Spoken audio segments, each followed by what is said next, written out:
Por desgracia, esa parálisis solo era momentánea. Vendría un tiempo en que habría de digerir aquellos dulces que tomaba sin darme cuenta, pero aún estaba lejano. Entretanto, Gilbert me hacía mi té. Lo bebía yo indefinidamente, cuando una sola taza de té me impedía dormir durante 24 horas. Por eso mi madre solía decir: «¡Qué fastidio! Este niño no puede ir a casa de los Swann sin volver mal». Pero cuando estaba en casa de los Swann, ¿me enteraba siquiera de qué era té lo que bebía? De haberlo sabido, lo hubiera bebido igual, porque, admitiendo que hubiera recobrado por un instante el discernimiento del presente, no me hubiese devuelto la memoria del pasado ni la previsión del futuro. Mi imaginación era incapaz de alcanzar ese tiempo lejano en que podría tener la idea de acostarme y la necesidad de dormir. No todas las amigas de Gilbert estaban sumidas en ese estado de embriaguez que impide cualquier decisión. Algunas rechazaban el té. Entonces Gilbert decía, frase muy difundida en esa época: «Está visto que no tengo éxito con mi té». Y para disipar más todavía la idea de ceremonia, alterando el orden de las sillas alrededor de la mesa: «Parecemos una boda. Dios mío, qué estúpidos son los criados». Ella comisqueaba, sentada de lado, en un asiento en forma de X y colocado de través, e incluso como si hubiese podido disponer de tantas pastas sin haber pedido permiso a su madre, cuando Madame Swann, cuyo día solía coincidir con las meriendas de Gilbert, después de haber acompañado hasta las puertas a una visita, pasaba un instante después corriendo, vestida unas veces de terciopelo azul, a menudo con un traje de raso negro cubierto de encajes blancos, decía con aire de asombro: «Vaya, qué buena pinta tiene lo que están comiendo. Me abre el apetito verles comer el cake». «Entonces, mamá, la convidamos», respondía Gilbert. «No, tesoro, no. ¿Qué dirían mis visitas? Todavía me quedan Madame Trombert, Madame Cottard y Madame Bontemps. Sabes que las visitas de Madame Bontemps no son cortas y acaba solo de llegar. ¿Qué dirían todas esas queridas personas si no me viesen volver? Si no viene nadie más, vendré a charlar con vosotros. Será mucho más divertido cuando se hayan marchado. Creo que merezco un poco de reposo. He tenido 45 visitas.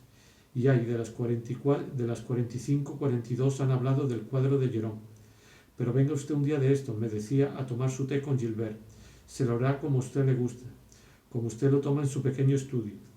Añadía, volando hacia sus visitas como si aquello hubiese sido algo tan familiar para mí como en mis costumbres, incluida la de tomar té, si es que la había tenido alguna vez. En cuanto al estudio, no estaba muy seguro de tenerlo. «¿Cuándo volverá? ¿Mañana? La haremos todas tan buenos como en Colombín». «No, qué malo es usted», decía, porque desde que también empezaba a tener salón, adoptaba los modales de Madame Verdury y su tono de melindres despóticos. Además, como los Toas eran tan desconocidos para mí como Colombín, esta última promesa no habría podido sumarse a mi tentación. Parecerá más extraño, puesto que todo el mundo habla así, y quizá hasta en Combray, pero no hubiese comprendido desde el primer instante a quién se refería Madame Swann cuando lo oía hacerme el elogio de nuestra vieja nurse. Yo no sabía inglés, pero enseguida me di cuenta de que esa palabra designaba a François. Yo, que en los Campos Elíseos había tenido tanto miedo a la penosa impresión que debía de producir, supe por Madame Swann que todo lo que Gilbert le había contado sobre mi nurse era lo que había inspirado a ella y a su marido simpatías hacia mí. «Se notaba que le quiere usted tanto y que es tan buena». En el acto mudé radicalmente de opinión sobre François. A cambio, tener una institutriz provista de impermeable y penacho de plumas ya no me pareció algo tan necesario. Comprendí finalmente, por unas palabras que se le escaparon a Madame Swann sobre Madame Blantin, cuya bondad reconocía, aunque temía sus visitas, que el trato personal con esta dama no me habría resultado tan valioso como me había figurado, ni habría mejorado para nada mi posición en casa de los Swann. Aunque yo había empezado a explorar con sobresaltos de respeto y alegrías las freéricas regiones que, contra toda esperanza, me habían abierto sus alamedas hasta entonces cerradas, solo había sido sin embargo por mi condición de amigo de Gilbert. El reino cuya entrada me franqueaba estaba contenido, a su vez, en otro más misterioso todavía que en el que Swann y su mujer hacían su vida sobrenatural y hacia el que se dirigían tras haberme estrechado la mano cuando cruzaban al mismo tiempo que yo, en sentido inverso, el vestíbulo. Pero enseguida penetré también en el corazón del santuario. Por ejemplo, Gilbert había salido, y Monsieur y Madame Swann se encontraban en casa. Habían preguntado por la persona que había llamado, y al saber que era yo, habían enviado a rogarme que pasase un momento con ellos, porque deseaban que emplease en este o en aquel sentido para tal o cual cosa mi influencia sobre su hija. Me acordaba entonces de aquella carta tan completa, tan persuasiva, que hacía un tiempo había escrito yo a Swann y a la que él no se había dignado siquiera contestar. Admiraba la importancia de la mente, del razonamiento y del corazón para operar la menor conversión, para hacer revolver una sola cosa. Admiraba la impotencia de la mente, del razonamiento y del corazón para operar la menor conversión, para revolver una sola de esas dificultades que luego la vida, sin que sepamos muy bien cómo se las ha arreglado, sin saber muy bien cómo se las ha arreglado, desenreda con tanta facilidad. Mi nueva posición de amigo de Gilbert, dotado de una excelente influencia sobre ella, me hacía beneficiarme ahora del mismo favor que si, teniendo por compañero en un colegio donde siempre me hubiesen dado el primer puesto al hijo de un rey, debiese a esa circunstancia fortuita acceso libre a palacio y audiencias en el salón del trono. Con benevolencia infinita y como si no estuviese abrumado por ocupaciones gloriosas, Swann me hacía pasar a su biblioteca y durante una hora me dejaba responder allí con balbuceos, silencios de timidez entrecortados por breves incoherencias, por breves e incoherentes arranques de valor, a frases de las que mi emoción me impedía comprender una sola palabra. Me enseñaba objetos de arte y libros que consideraba susceptibles de interesarme, y que a mí, convencido de antemano de que superaban infinitamente en belleza a todos los que posee el Louvre y la Bibliothèque Nationale, me resultaban imposible mirar. En esos momentos su mayordomo me habría hecho un gran favor pidiéndome que le diese mi reloj, mi alfiler de corbata, mis botinas, y que firmase un acta que lo reconociese por heredero mío, según la hermosa expresión popular de autor desconocido, como las más célebres epopeyas, pero que como ellas, y contrariamente a la teoría de Wolff, tuvo desde luego una de esas inteligencias inventivas y modestas como las que se encuentran cada año, que hacen hallazgos tales como poner un nombre a una cara, pero sin que nos den a conocer el suyo. Yo no sabía ya lo que hacía. A lo sumo quedaba atónito. Cuando la visita se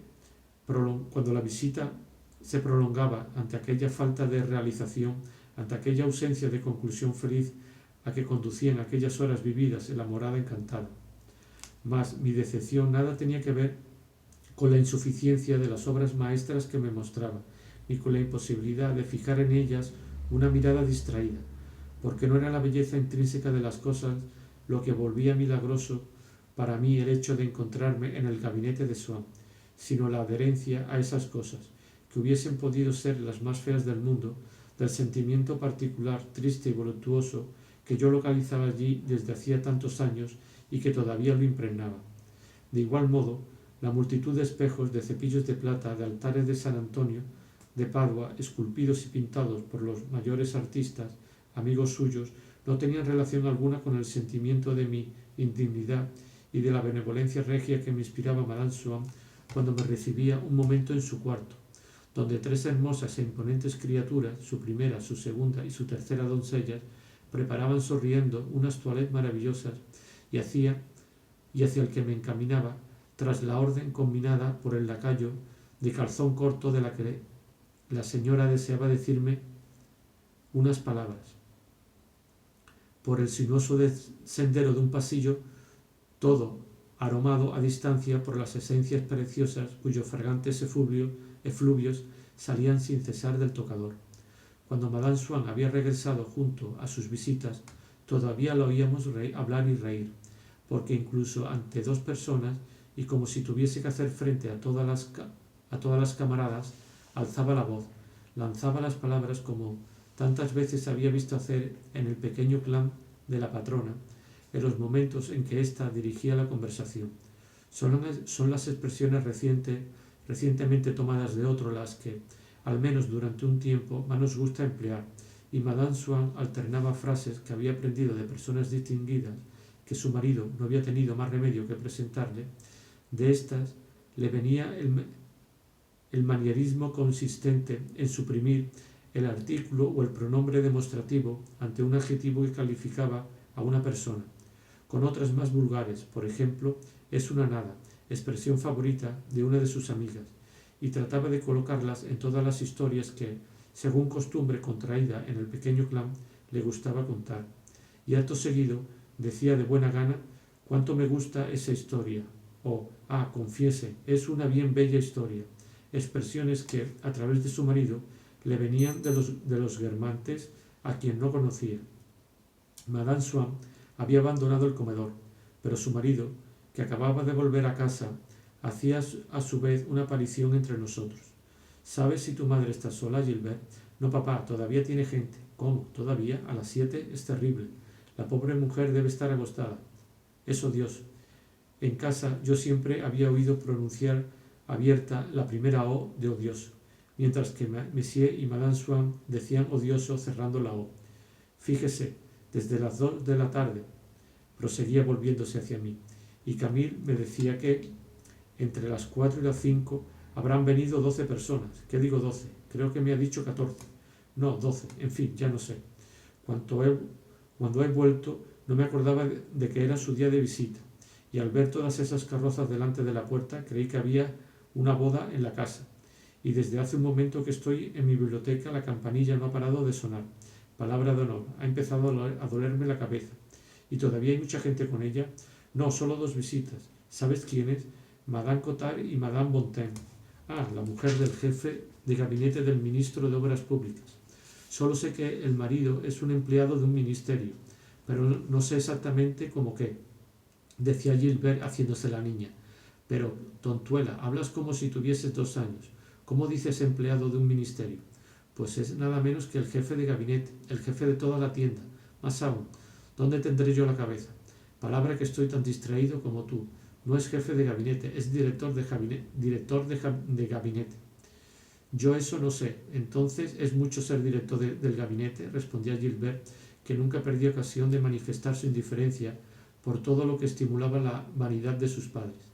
Podía pensar además que, fingiendo no darle demasiada importancia, no hacía sino poner de relieve una relación tan brillante. «¿Cómo que sí es mucho?», exclamaba Swann, que a esa modestia que hubiese podido dejarme en la duda prefería un lenguaje más explícito. «Pues es simplemente el primero después del ministro. Hasta es más que el ministro, porque es el que hace todo el trabajo.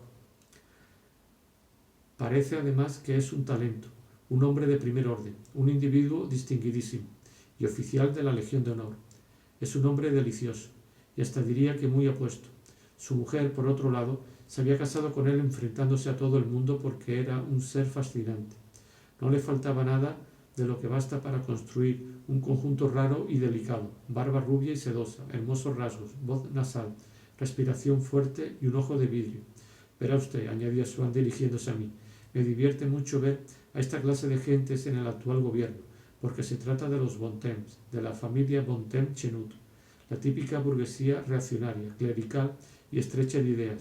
Su pobre abuelo de usted conoció bien, al menos de fama y de vista, al viejo Chenut, que no daba un céntimo de propina a los cocheros, aunque era rico para aquellos tiempos, y el barón Bro Chenut. Toda su fortuna se fue al traste en el crack de la Unión General. Usted es demasiado joven para haberlo conocido, y diablos, se han recuperado como han podido. Es el tío de una niña que iba a mi colegio, en una clase muy por debajo de la mía, la famosa Albertine. Seguramente llegue a ser muy faz, pero por ahora tiene una pinta muy rara. Esta hija mía es asombrosa, conoce a todo el mundo.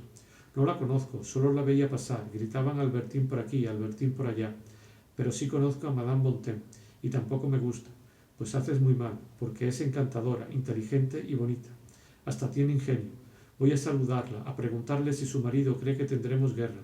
si se puede contar con el rey Teodosio. Él debe de saberlo, ¿verdad? Porque está en el secreto de los dioses. No era así como Swan hablaba en otro tiempo. Pero ¿quién no ha visto princesas reales muy sencillas que, si 10 años más tarde se han hecho raptar por una ayuda de cámara y pretenden ver de nuevo a la gente y nota que nadie va de buen grado a su casa, adoptan espontáneamente el lenguaje de las viejas pelmazas? ¿Y quién no ha oído decir, cuando se cita a una duquesa de moda, ayer estaba en mi casa y hago una vida muy retirada? Por eso es inútil observar las costumbres, porque pueden deducirse de las leyes psicológicas. Los Swan participaban de ese defecto de las personas a cuya casa va poca gente. La visita, la invitación o una simple palabra amable de personas algo distinguidas eran para ellos un acontecimiento al que deseaban dar publicidad. Si la mala suerte quería que los Verdurin estuviesen en Londres cuando D tenía una cena algo brillante, se las arreglaban para que, por medio de algún amigo común, la noticia fuese enviada por cable al otro lado del Canal de la Mancha. Ni siquiera las cartas y los telegramas lisonjeros recibidos por Odette eran capaces de guardar para ellos solos los Swan. Se hablaba de ello a los amigos, se hacían correr de mano en mano.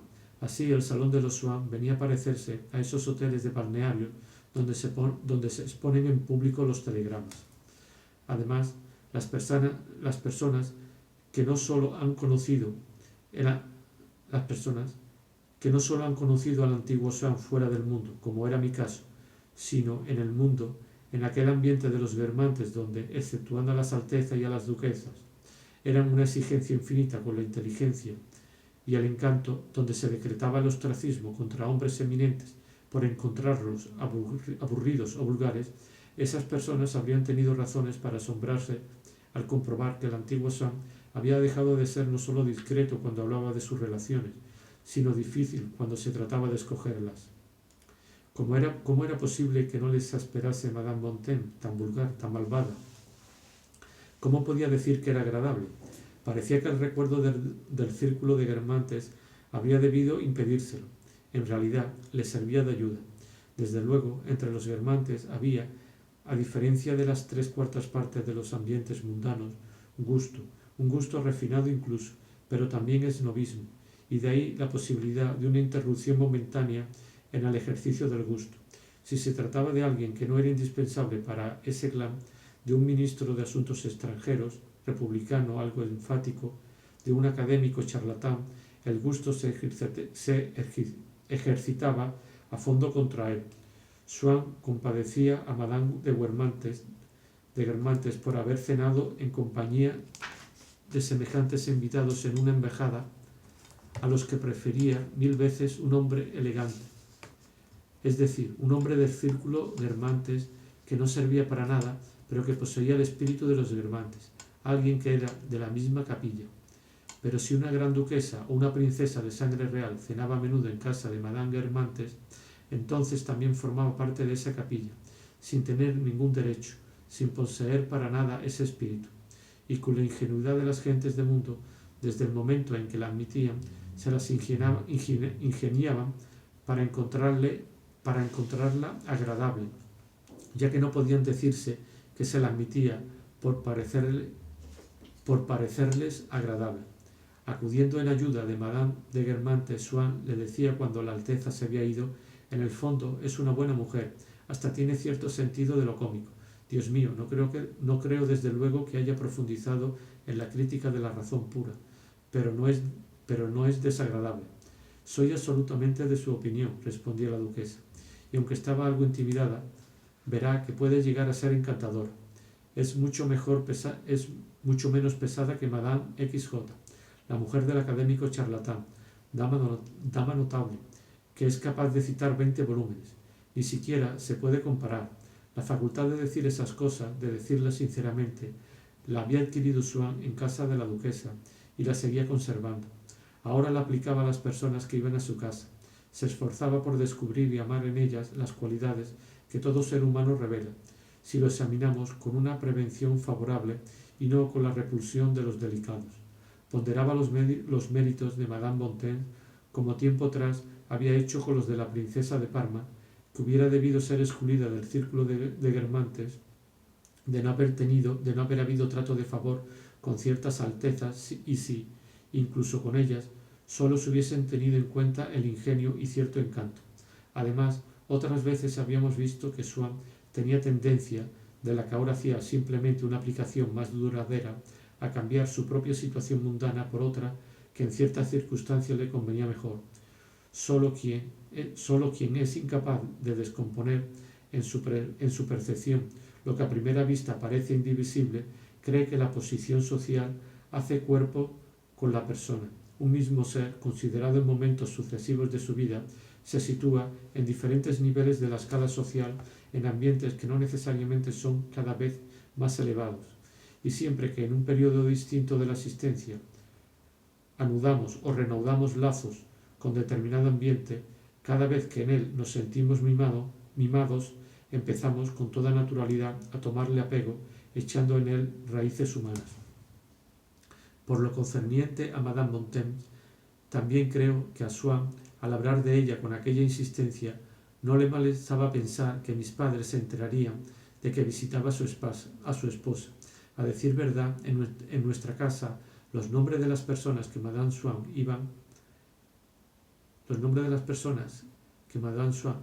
iba poco a poco conociendo, picaban la curiosidad antes que excitaban de admiración. Al oír el nombre de Madame Trombert, mi madre decía: «Ah, esta es una nueva recluta, que les llevará a otras». Y como si hubiese comparado la forma algo sumaria, rápida y violenta con que Madame Swann conquistaba sus relaciones con una guerra colonial, mamá añadía: «Ahora que los Trombert están sometidos, no tardarán en rendirse las tribus vecinas». Cuando en la calle se cruzaba con Madame Swann, al volver a casa, nos decía: «He visto a Madame Swann en pie de guerra. Debe de salir camino de alguna ofensiva fructífera contra los Massachusetts, los cingaleses o los Trombert». Y de todas las personas nuevas que yo le decía haber visto en aquel ambiente algo mezclado y artificial, al que muchas veces habían sido llevadas tras laboriosos esfuerzos desde mundos bastante distintos, adivinaba enseguida su origen y hablaba de ellas como habría hecho de trofeos duramente conquistados. Decía: «traído de una expedición a casa de los fulanos». En cuanto a Madame Cottard, a mi padre le extrañaba que Madame Swann pudiese sacar algún provecho ganándose aquella burguesa poco elegante, y decía: «A pesar de la posición del profesor, confieso que no lo entiendo». Mi madre, por el contrario, lo entendía muy bien. Sabía que una gran parte de los placeres que siente una mujer al penetrar en un medio distinto de aquel en que antes vivía, le faltaría si no pudiese informar a sus antiguas amistades de estas otras, relativamente más brillantes, con las que las ha reemplazado. Para ello es menester un testigo al que se deje penetrar en ese mundo nuevo y delicioso, como una flor a un insecto zumbador y voluble que luego, al azar de sus visitas, difundirá, eso al menos espera, la noticia, el germen escondido de la admiración y la envidia. Madame Cottard, la más indicada para desempeñar este papel, entraba en esa categoría especial de invitados que mamá, heredera de ciertos aspectos de su padre, llamaba los extranjeros ve a decirle a Esparta. Además, y al margen de otra razón que no se supo sino años más tarde, Madame Swann, al invitar a esa amiga benévola, reservada y modesta, nada tenía que temer por introducir en su casa, en sus días brillantes, a una traidora o a una competidora. Conocía el enorme número de cálices burgueses que, cuando se armaba con el sombrero de plumas y el tarjetero, podía visitar en una sola tarde aquella activa obrera. Conocía su capacidad de diseminación y, basándose en el cálculo de probabilidades, tenía motivos para pensar que, con toda verosimilitud, determinado habitué de los Verdurin se enteraría al día siguiente de que la gobernadora de París había dejado su tarjeta en casa de Madame Swann, o de que Monsieur Verdurin en persona oiría contar que Monsieur Lehault de Presagny, presidente del concurso hípico, los había llevado a ella y a Swann a la gala del rey Teodosio. Suponía a los Verdurin informado únicamente de estos dos acontecimientos lisonjeros para ella, porque las particulares materializaciones con que nos figuramos y perseguimos la gloria son poco numerosas debido a una carencia de nuestra mente, incapaz de imaginar al mismo tiempo todas las formas que esperamos sin ninguna duda, en líneas generales, que simultáneamente no dejará de revestir para nosotros. Por otra parte, Madame Swann solo había obtenido resultados en lo que se denominaba el mundo oficial. Las mujeres elegantes no iban a su casa, y no era la presencia de notabilidades republicanas los que las había hecho huir. En la época de mi más tierna infancia, todo lo que pertenecía a la sociedad conservadora era mundano, y en el salón de buen tono no se hubiera podido recibir a un republicano. Las personas que vivían en semejante medio imaginaban que la imposibilidad de invitar alguna vez a un oportunista y con mayor motivo a un horrendo radical era algo que duraría siempre, como en las lámparas de aceite y los ómnibus de caballo. Pero, a semejanza de los caleidoscopios que giran de vez en cuando, la sociedad dispone sucesivamente de forma distinta elementos que se han creído inmutables y componen otra figura. Aún no había hecho yo la primera comunión cuando unas damas bien pensantes quedaban atónitas al encontrar en una visita a una judía elegante. Estas disposiciones nuevas del caleidoscopio son producidas por lo que un filósofo llamaría un cambio de criterio. El caso Dreyfus trajo uno nuevo, en una época algo posterior a aquella en que yo empezaba a ir a casa de Madame Swann, y el caleidoscopio trastocó una vez más sus pequeños rombos coloreados. Todo lo que era judío se deslizó hacia abajo, hasta la dama elegante y los nacionalistas oscuros,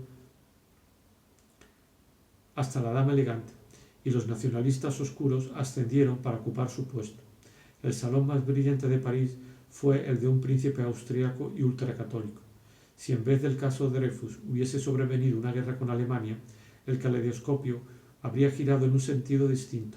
Si, para asombro de todos, los judíos hubiesen demostrado que eran patriotas, habrían conservado su posición y nadie habría deseado ir ni siquiera confesar que habían ido nunca a casa del príncipe austriaco. Esto no quita para que, cada vez que la sociedad está momentáneamente inmóvil, los que viven en ella se figuren que no habrá de producirse cambio alguno, del mismo modo que, habiendo visto empezar el teléfono, no quieren creer en el aeroplano. Sin embargo, los filósofos del periodismo infaman el periodo anterior, no sólo el género de placeres entonces de moda, y que les parece el último grito de la corrupción, sino hasta las obras de los artistas y filósofos que ahora carecen a sus ojos de cualquier valor, como si estuviesen indisolublemente ligadas a las sucesivas modalidades de la frivolidad mundana. Lo único que no cambia es que siempre parece que hay algo que ha cambiado en Francia. En la época en que yo frecuentaba la casa de Madame Swann, aún no había estallado el caso Dreyfus, y ciertos judíos poderosos eran muy influyentes. Ninguno lo era más que Sir Rufus Israels, cuya esposa, Lady Israels, era tía de Swann. Personalmente no tenía amistades íntimas tan elegantes como su sobrino, quien por otro lado no la apreciaba y nunca la había cultivado mucho, aunque verosímilmente hubiera de ser su heredero. Pero entre los parientes de Swann era la única informada de la posición mundana de éste, mientras el resto seguía estando a este respecto en la misma ignorancia que durante mucho tiempo estuvimos nosotros. Cuando en una familia uno de sus miembros emigra a la alta sociedad, cosa que le parece un fenómeno único, aunque 10 años más tarde compruebe que de otro modo, y por razones distintas lo han realizado más de un joven con el que se había criado, describe en torno suyo una zona de sombra, una tierra incógnita, muy visible en sus menores matices para cuantos la habitan, pero que sólo es noche y pura nada para quienes no penetran en ella y la bordean sin sospechar, por más cerca que esté de ellos, su existencia. Como ninguna agencia jamás había informado a las primas de Swann sobre las personas que éste frecuentaba, con sonrisas de condescendencia, antes de su horrible matrimonio, por supuesto, contaban en las cenas familiares que habían empleado virtuosamente el domingo en ir a ver al primo Charles, a quien, creyendo algo envidioso y pariente pobre, llamaban ingeniosamente juzgando con el mismo título de la novela de Balzac el primo Bet. En cambio, Lady Rufus Israels sabía de maravilla quiénes eran aquellas personas que prodigaban a Swann una amistad de la que estaba celosa. La familia de su marido, que poco más o menos era el equivalente de los Rothschild, llevaba desde hacía varias generaciones los negocios de los príncipes de Orleans. Rica hasta el exceso, Lady Israels disponía de una gran influencia y la había empleado para que ninguna persona conocida suya recibiese a Odette. Solo una había desobedecido, a escondida. Era la condesa de Marsantes. Mas quiso la mala suerte que, yendo de visita a Odette a casa de Madame de Marsantes, Lady Israels entrase casi al mismo tiempo. Madame de Marsantes estaba sobre ascuas.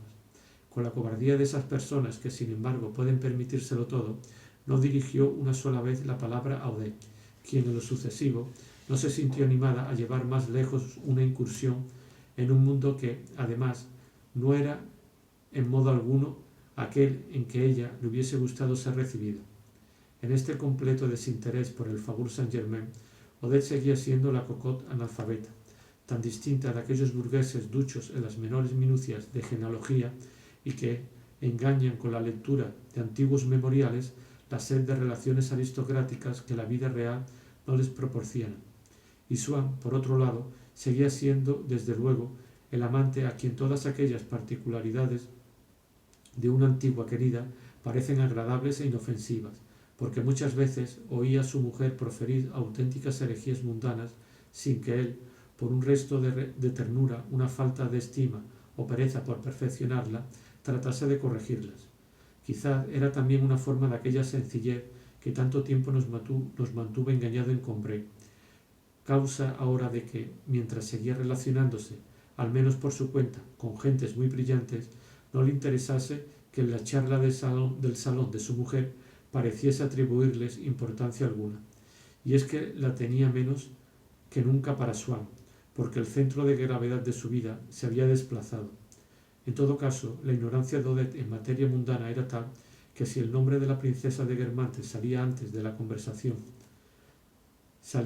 la conversación detrás del nombre de su prima, la duquesa, decía: vaya, esos son príncipes, o sea que han subido un escalón. Si alguien decía el príncipe, hablando del duque de Chartres, ella rectificaba: el duque es duque de Chartres y no príncipe. Y sobre el duque de Orleans, hijo del conde de París, qué raro, el hijo es más que el padre, añadiendo como buena anglómana: se hace un lío uno con esas royalties. Y a una persona que la preguntaba de qué provincia eran los Guermantes, respondió: del Aisne. Por lo demás, Swann estaba ciego en lo que le concernía a Odette, no sólo ante aquellas lagunas de su educación, sino también ante la mediocridad de su inteligencia. Es más, cada vez que Odette contaba una historia insulsa, Swann escuchaba a su mujer con una complacencia, una alegría y casi una admiración en la que debían de insinuarse restos de voluptuosidad, mientras que en la misma conversación lo que él mismo pudiese decir de agudo, incluso de profundo, era generalmente escuchado por Odette sin interés, deprisa, con impaciencia y a veces contradicho con severidad, de lo que se deduce, en conclusión, que este sometimiento de la élite a la vulgaridad es frecuente en muchos matrimonios si se piensa.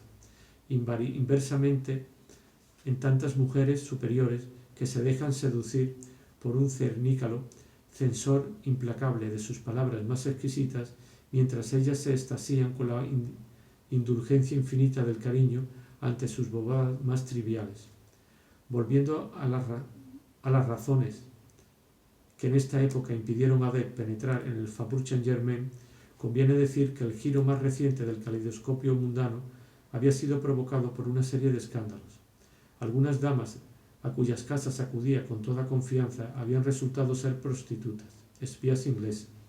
Durante algún tiempo se exigiría de la gente, eso se pensaba al menos, tener sobre todo una reputación sólida, bien asentada.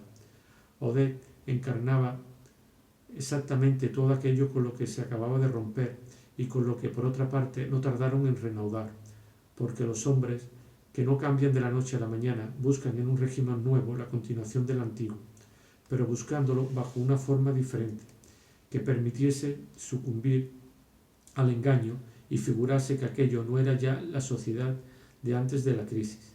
Pero Odette se parecía demasiado a las damas quemadas de esa sociedad. Las gentes de mundo son muy miopes. En el momento en que cortan toda relación con las damas israelitas que conocían, mientras se preguntaban cómo llenar ese vacío, ven surgir, como impulsada por una noche de tormenta, una nueva dama, también israelita, pero gracias a su novedad, en su mente no está asociada como a las anteriores con lo que se creen en la obligación de detestar. Esta no pide que respeten a su Dios y la adopta. En la época en que empecé a ir a casa de Odette, el antisemitismo no era un problema, pero Odette se parecía a aquello de lo que se quería huir durante un tiempo.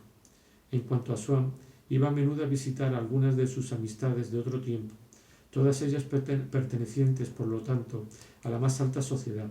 Sin embargo, cuando nos hablabas de gentes a las que acababa de ver, notaba que la selección que hacía entre las que había conocido en el pasado se guiaba por aquella misma clase de gusto semiartístico y semihistórico que le inspiraba como coleccionista. Y observando que muchas veces era esta o aquella gran dama desclasada la que le interesaba por haber sido amante de Liszt o porque Balzac había dedicado una novela a su abuela, lo mismo que compraba un dibujo si Chateaubriand lo había descrito, me vino la sospecha de que en Compré habíamos sustituido el error de creer a Swann un burgués que no frecuentaba la vida social por otro, el de creerlo uno de los hombres más elegantes de París. Ser amigos del conde de París no significa nada. De esos amigos de príncipes, ¿cuántos hay que no serían admitidos en un salón algo selecto? Los príncipes saben que son príncipes, no son snob, y además se creen tan superiores a los que no son de su sangre, que grandes señores y burgueses les parecen por debajo de ellos casi al mismo nivel. Por lo demás, Swann no se contentaba con buscar en la sociedad tal como existe y aplicándose a los nombres que en el pasado ha inscrito en ella y que aún puede leerse un simple placer de hombre culto y de artista, sino que goza de una diversión bastante vulgar, formando una especie de ramilletes sociales que agrupase elementos heterogéneos y reuniese personas tomadas de aquí y de allá. Estas experiencias de sociología recreativa, o así se lo parecía a Swann, no ejercían sobre todas las amigas de su mujer, al menos de un modo constante, la misma repercusión. Tengo la intención de invitar juntos a los Cottard y a la duquesa de Vendôme, decía Swann riendo a Madame Bontemps, con el aire goloso de un gourmet que tiene la intención y quiere hacer la prueba de sustituir en una salsa los clavos de alelí por pimienta de cayena. Pero ese proyecto, que de hecho había de parecer placentero, en el sentido antiguo de la palabra, a los Cottard, tenía la virtud de sacar de sus casillas a Madame Bontemps. Hacía poco que ésta había sido presentada por los Swann a la duquesa de Vendôme, y ese hecho le había parecido tan agradable como natural. Jactarse de ello con los Cottard, contándoselo, no había sido la parte menos sabrosa de su placer. Pero como esos condecorados recientes que, cuando lo son, querrían ver cerrarse de inmediato el grifo de las cruces, Madame Bontemps hubiese deseado que, después de ella, nadie de su mundo fuese presentado a la princesa. Maldecía para sus adentros el depravado gusto de Swann que, para realizar una miserable rareza estética, lo llevaba a disipar de un solo golpe todo el polvo que ella había alzado a los ojos de los Cottard, hablándoles de la duquesa de Vendôme. ¿Dónde encontraría valor para anunciar a su marido que el profesor y su esposa iba a participar también de aquel placer que ella le había ponderado como único? Y si al menos los Cottard hubiesen podido saber que no los invitaban en serio, sino para divertirse. Verdad es que los Bontemps